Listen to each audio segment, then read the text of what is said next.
Okay, this is a simple fund flow statement question. Now, before we go into answering the question, let's just see what a fund flow statement answer would contain. First, it would contain the funds flow statement, the statement of changes in working capital, and the funds flow from operations. A funds flow statement is similar to that of a cash flow statement. All the cash inflows would come into sources, and all the outflows would go to applications. Now, an easy point to remember is an increase in liability is always cash inflow. A decrease in liability would be a cash outflow, and it's the vice versa for assets. An increase in assets means a cash outflow, and a decrease in assets means a cash inflow. Moving on to statement of changes in working capital. This basically talks about the increase and decrease in current assets and current liabilities. Now, why is it called statement of changes in working capital? That's because working capital is equal to current assets minus current liabilities. Now, in this statement, if there is an increase in current assets, we will put it under the plus sign. We will add it. And if there is a decrease in current assets, we will subtract it. And it's the exact opposite for current liabilities. If there is an increase in current liabilities, we will put it in the subtract sign, and if it is a decrease in current liabilities, we will add it. After doing that, we will find out the difference between the plus and the minus, and we will get either an increase or decrease in working capital, which would either mean an increase in current assets or a decrease in current assets. And then after that, using the same point I mentioned in the previous slide, if the assets is more, it would be a cash outflow, and if the liabilities is more, current liabilities is more, then it would be a cash outflow, and it will hence go to application. And if the asset side is less, then it would be a cash inflow, and so it go to sources. Moving to fund from operations, we'll start with net profit. That's how we start in the indirect method. We'll start with net profit, and we'll remove all the non-cash charges and revenues that would have been entered while calculating this net profit in the profit and loss account. We'll understand this much more clearer once we get into the sum. So let's begin the question. Now, first things first, since we have to start with net profit under fund from operations, let's put that first. Here, we'll take general reserve as the net profit. The net profit is the difference between the 2011 figure and the 2010 figure. That's 2,70,000 minus 1,10,000. And so that we will put in fund from operations as a starting figure. So that's 1,60,000, difference between 2011 and 2010 figure. Now that that's done, let's finish with all the additional information given, all the adjustments, and then move on to the entries in the balance sheet. Before we start with these adjustments, a very important point to remember, which is quite universal in almost all the accounting questions that will come through. An adjustment will always affect two places, and a balance sheet entry will always affect only one place. Adjustments affect two places, balance sheet affects one place. Keeping that in mind, let's proceed to the first adjustment. 10% dividend was paid in cash for 2010. Now, dividend is paid on share capital, so 10% on 3 lakh, that is 2010 figure, share capital, would be 30,000. But before we can do that, we know that preference shareholders are always paid dividend first, and only then equity shareholders receive their dividend. So before we enter the dividend for the share capital of 3 lakh, we'll have to pay off the 8% preference shares on 2 lakh. So the dividend on 2 lakh, the 8%, is 2 lakh into 8%, that's 16,000. And paying off dividend is a financing activity, and it is a cash outflow. So we will enter that in application side preference dividend, 16,000. After this, as mentioned earlier, an adjustment would affect two places. Now, this payment of preference dividend is sort of like a silent adjustment. It is not given in the question, but since since the adjustment is given that we have to pay dividend for equity share capital, it is implied that there is an adjustment that we have to pay dividend for the preference shares as well. So we already entered the first place it affects, and that's in applications, preference dividend. The second place it affect is the fund from operations.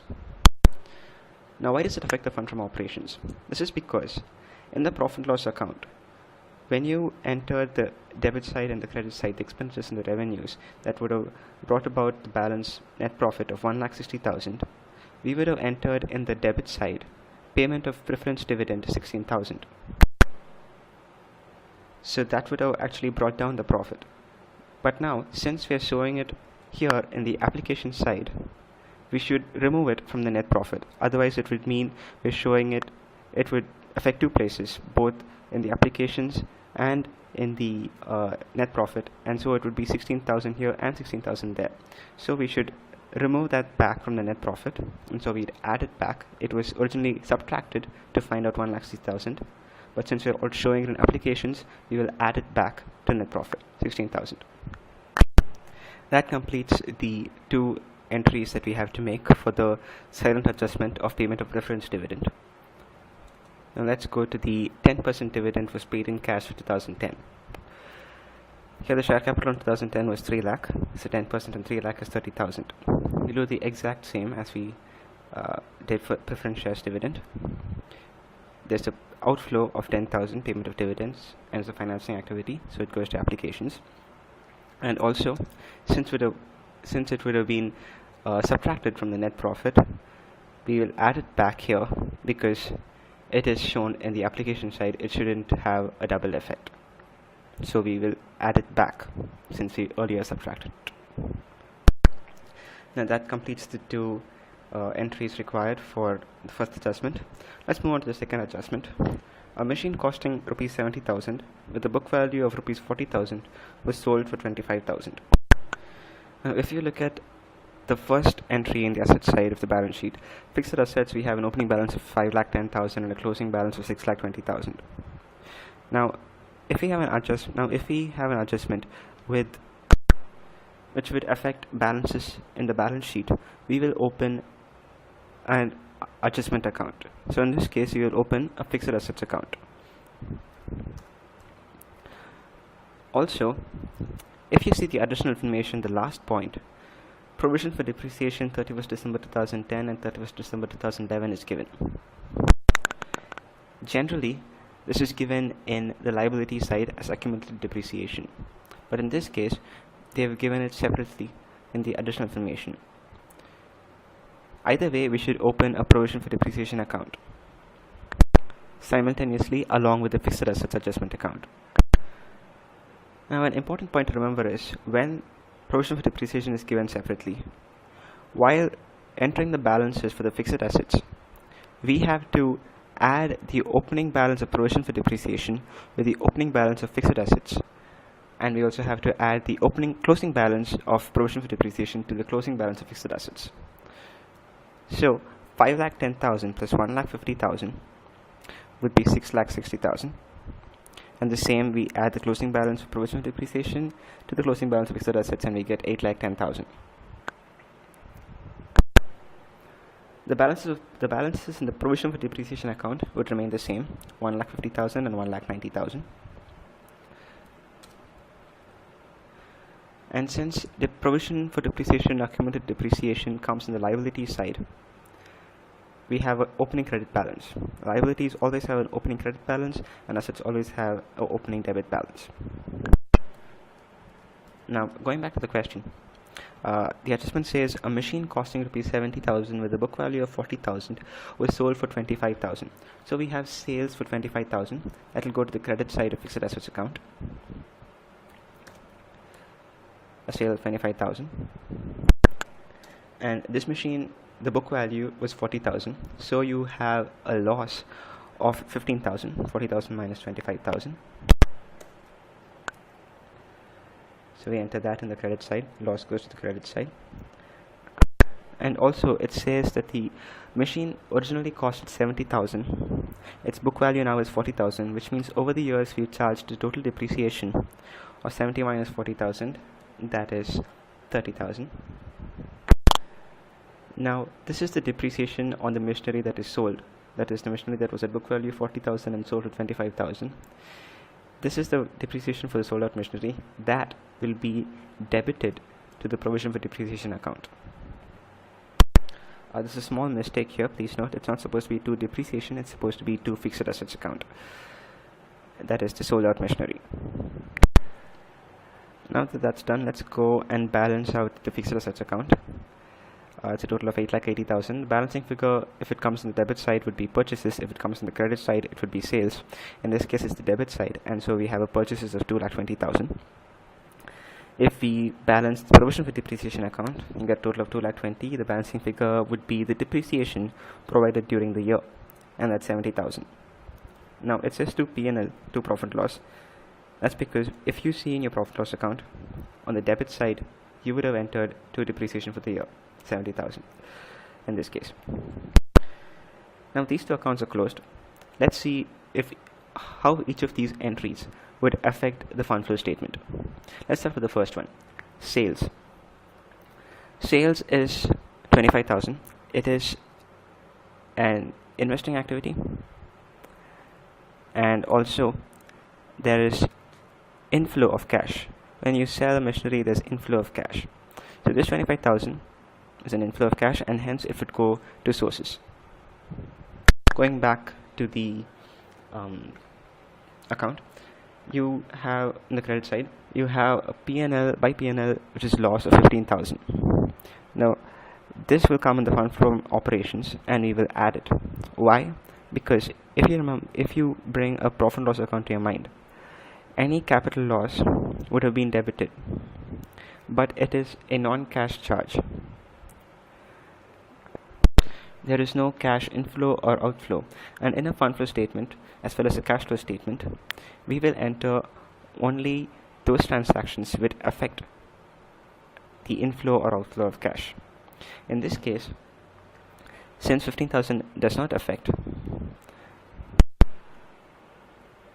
we must add it back to the net profit, as it would have brought down the net profit. Since when preparing P&L account to find out this net profit of 1,60,000, you would have debited it, you would have subtracted to get 1,60,000. But since it is a non-cash charge, we'll have to add it back to get only the total inflow and outflow of profit. Going back to the account, depreciation. Depreciation, just like loss, is a non-cash charge which would have been debited in the profit and loss account, which would have brought down the profit. So we will add it back to fund from operations, 70,000. Note that this is only the depreciation that is provided during the year. The depreciation that is entered in the credit side of fixed assets account and in the debit side of provision for depreciation account won't go anywhere else but just these two places. Only the depreciation that is provided during the year, which would have been debited in the profit loss account, we will add it back to the net profit, and that is on the credit side of provision for depreciation account. Moving on to the debit side of fixed assets account, you got purchases of 2,20,000. This is an investing activity, and while purchasing, you have a cash outflow, and it also increases the asset. So there's a cash outflow, and that will go to applications, 2,20,000.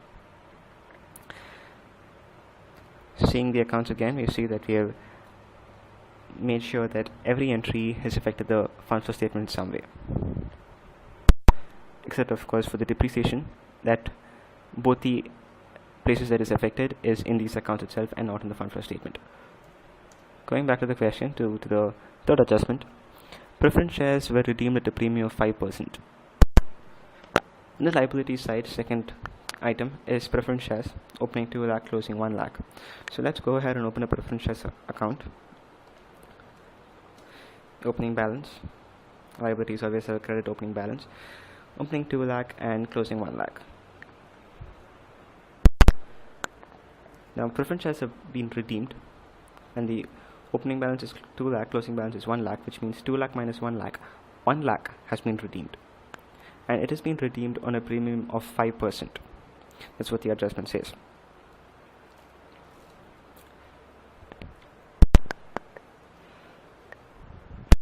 So 5% on 1 lakh is 5,000, and that would come to the credit side of preference share capital, and we will pay that 1 lakh plus a premium of 5,000.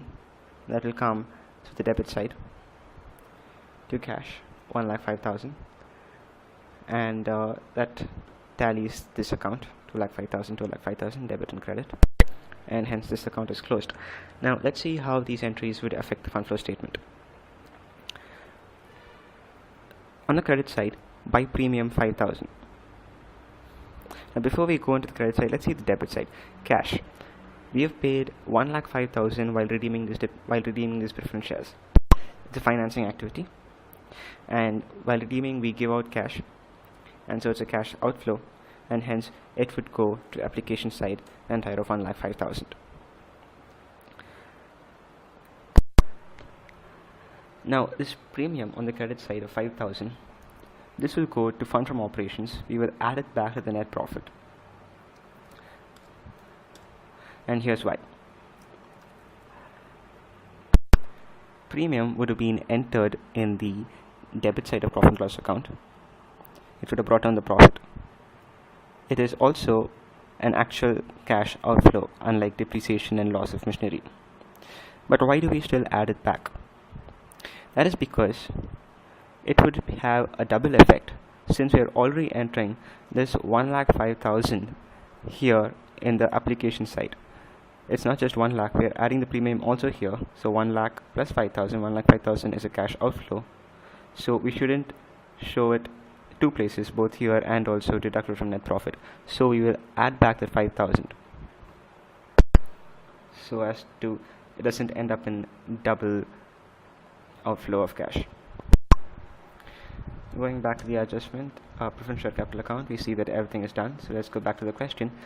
All the additional information, the adjustments have been taken care of.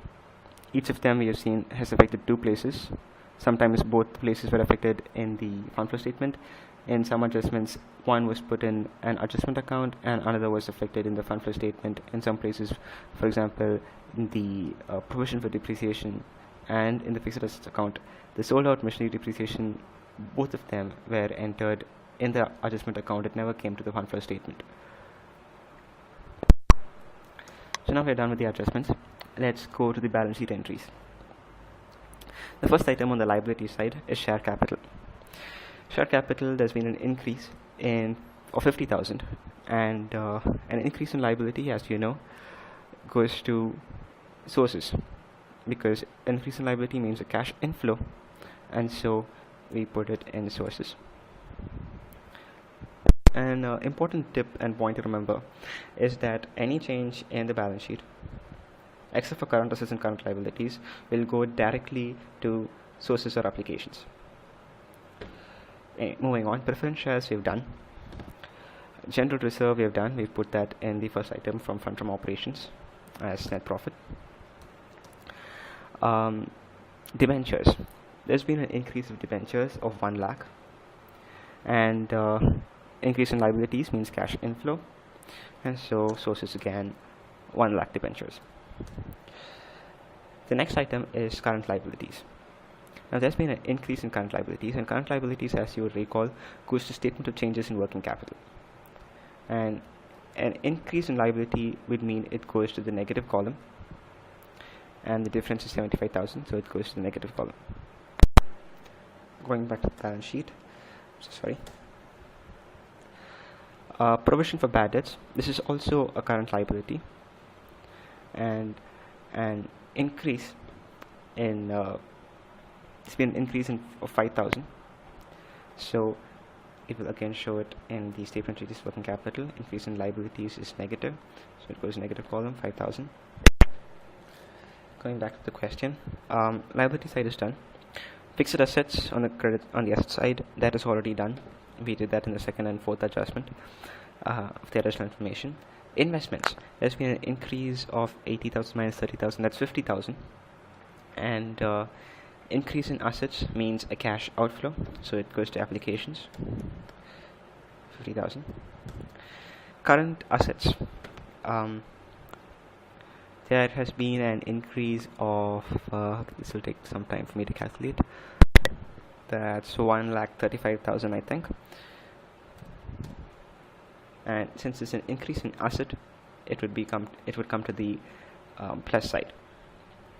Going back to the question, the last item is preliminary expenses, and there's been a decrease of 5,000, which means that preliminary expenses would be written off. So this is actually a non-cash transaction. Writing off preliminary expenses would have been entered in the debit side of profit and loss account, and since it is a non-cash charge, we have to add it back to the profit. The difference is 5,000. Now this is an exception to what I said earlier, that any changes in the balance sheet would affect only the source and application. I stand corrected. This is one case where it affects the fund from operations. Going back to the question, we see that we've done both the liabilities, the assets, and also the adjustments. So let's go ahead and total up everything. The statement of changes in working capital, there is an the asset side is more, and the balance is 55,000, which means there's an increase in working capital and an increase in current assets overall. And as you know, an increase in assets means a cash outflow application, so we'll put that under fund flow statement applications. Now let's total up the fund from operations. That would give us a total fund from operations that is 3,01,000, and which means that inflow of cash has been there of 3,01,000, so we put that in sources. Now if it had come in a negative, we would have incurred a loss. It would be fund lost in operations, and it would come on the application side. But in this case, there's been a profit, and so it's from operations, and so we put it on the sources side because there's a cash inflow. Now if we total this up, it should tally. Let's go ahead and total it up, and 4,76,000 both in applications and sources, and it has been tallied, which means that our sum is over, our job is done. Thank you.